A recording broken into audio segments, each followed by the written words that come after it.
In today's video, I'm going to show you how to add a language switcher to your WordPress site using Elementor.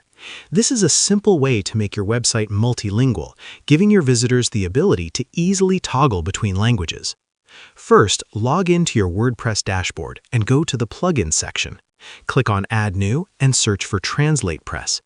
This plugin is perfect for creating multilingual sites and works seamlessly with Elementor.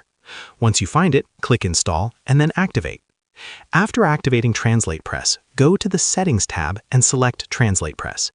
Here, you can add the languages you want your website to support. Simply choose a language from the list and click Add. This step defines which languages your visitors can select from. Next, scroll down to the Floating Language Switcher section.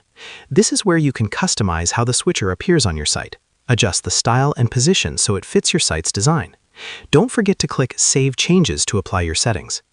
Now, let's add the language switcher to a specific page with Elementor. Open the page you want to edit and click Edit with Elementor. In the Elementor editor, search for the shortcode widget and drag it onto your page. In the shortcode field, enter the code provided by TranslatePress for the language switcher. Once added, the switcher will appear on your page, allowing visitors to toggle between the languages you enabled. Preview your page to make sure it looks right and functions smoothly. And that's it. You've successfully added a language switcher to your Elementor website, making your content accessible to a wider audience. And that's how you add an Elementor language switcher to your site. Share this video and subscribe for more helpful tutorials.